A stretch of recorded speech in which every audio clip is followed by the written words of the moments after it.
Today I want to talk about one of the realities of life, but something that doesn't happen every day, but it's been happening to me a lot lately. And that is when someone dies. You're a friend or maybe a remote family member or an acquaintance of someone who dies. You learn about it usually if you're close to the person or their family by someone close, either a closer friend or the family themselves contacting you by email or a telephone call. And then you'll follow up on your own, usually through other friends or through the newspaper or the website of the funeral home in the area where the person lives to learn about the funeral arrangements. After the initial contact, unless you're very close to the family, you do not contact them except for a couple of times through this process. So you learn about when the recognition or funeral for the loved one will be held, and that is one of several different ways. It may be a visitation or a wake followed by a funeral. It may be and then after that the internment, which is when the person is actually buried. There may be a memorial service if the person lives out of town, or if there was a cremation, or there may be just a memorial service later on if the person, if their body was donated to science. That's covered in another video, or there, and then there's the family gathering. So for the visitation or the wake, that's usually at a church or at a funeral home, and it is sometimes it is right before the funeral, and sometimes it is the day before the funeral. And the protocol for that is similar to a wedding. When you go into the reception, the family will be up near the front of the room. The casket will be open or closed. If there is the casket there, if the body is there, and this is not just a memorial service. And so the visitation or wake, you go through and you express your condolences to the family members. Sometimes there are extended family members. Usually a spouse or a cousin is nearby to make the introductions. Do not wait if they don't introduce you. Quietly tell the people who you are, how you knew the deceased or the family. Express one or two words of condolence or sympathy, and move on.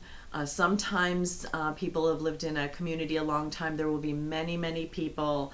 It's really a testament to how they were thought of, and people in the community thought of them, and also people who think of the family. You're there primarily to pay your respects on behalf of the person, for the person who died, but also to show support for the family. So move through that process. Then sometimes you can view the deceased. There are flowers. Read the cards on the flowers. Don't linger around the casket. Move on so that the other people can pay their respects. And then you can simply leave. There's a guest book sometimes up at the front for you to enter who attended. And you can sit quietly in the seats or the pews afterwards. Just don't get too rambunctious.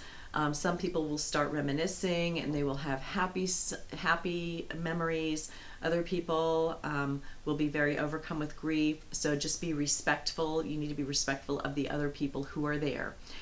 Some people will go to the visitation and not the funeral. Some will go to the funeral, not the visitation. There's no particular dress code for the visitation. Just look respectful. Dress as if you're going to a religious service or a business. You don't look overly casual. Dress up for this for the benefit of the family. And then you will have the funeral. In the funeral, not always, but if there's a funeral, it will be at the place of worship for the person, or if they don't have a religion, it might be at the funeral home again, or a civic center, or another place, similar type place. There will be a time for it to start, so be punctual.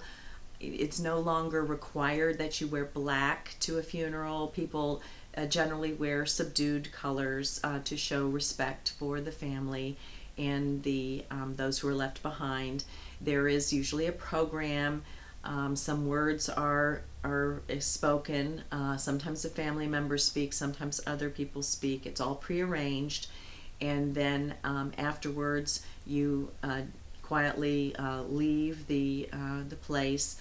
And then if there's an internment, which is when they actually put the body, the casket into the ground, the pallbearers will leave with the deceased. Sometimes it's on site. Sometimes there will be transport. They'll get in the cars, and you'll see these funeral processions.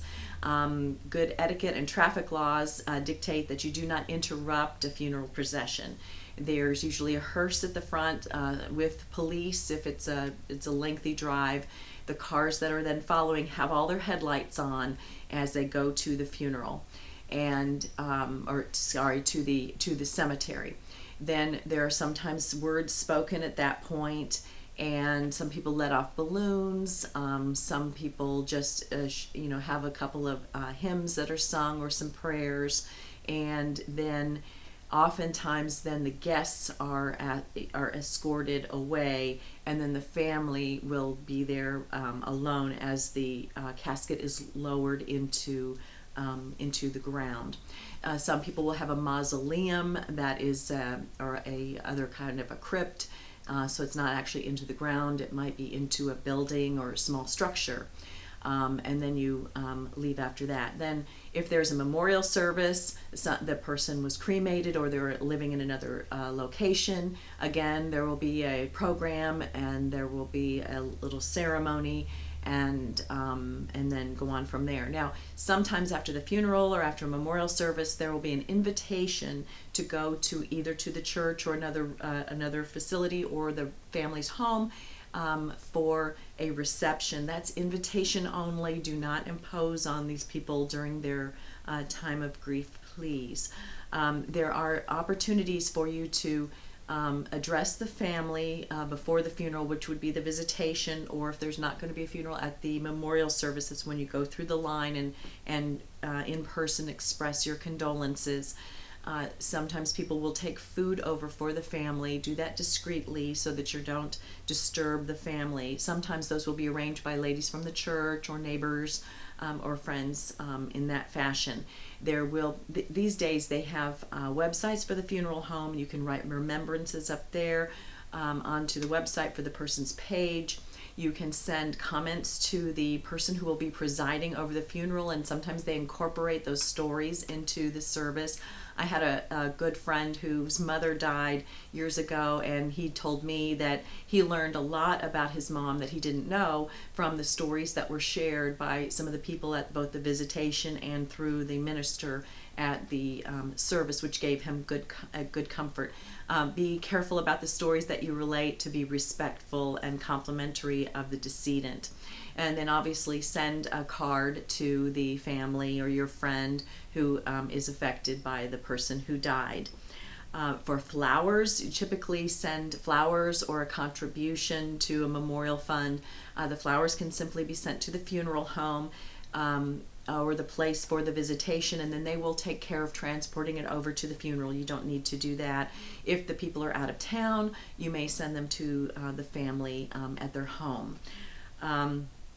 Then follow up later after the funeral, a week or two later, and see how the people are going. Oftentimes I've heard that in their time of grief they're in automatic pilot when things are happening, but then afterwards is really when they recognize and experience the true loss of their loved one, and they appreciate your thoughts and following up with them as they move through this transition.